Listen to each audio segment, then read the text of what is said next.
This is to show how I tested the exhaust system for leaks. Glue roll up the exhaust pipe.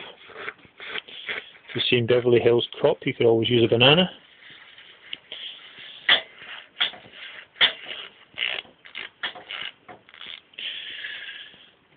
Baby powder or talcum powder around where you think the leak's going to be. That's where the welds were. Compressor line, and this is an adaptation plate that I've made. So when you connect the compressor onto here, air will flow straight through at full pressure. I've not got a tap in the system, so it's going to be a case of connect it all up and bang, air will come straight out of the compressor. The compressor's switched on, so the compressor might kick in. Vaseline, get a smear of Vaseline, and put the smear of Vaseline around the inlet to the exhaust.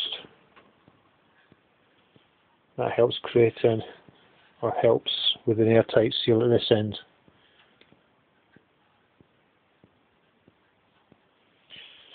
So you wipe the fingers.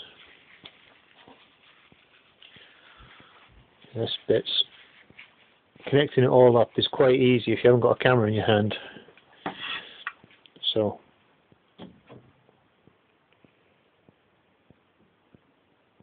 put the contraption in so there's a face to face. If I did it from the other side, it wouldn't be face to face because there'd be ridges and air gaps. I'm just going to try and hold that with my knee for a moment.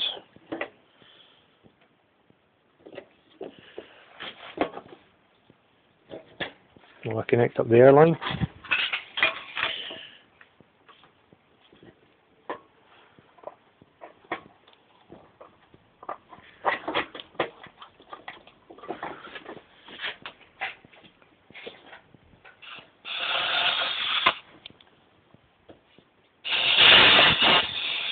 There we are, that's it, connected up. That is 8 bar going into the exhaust system in a moment. No leaks coming out through the talcum powder. All the leaks are coming out through here. That's the compressor kicking in. There's no leaks coming out through the talcum powder, so that shows that the welds and the exhaust pipe have worked. Disconnect the system. That's the test over.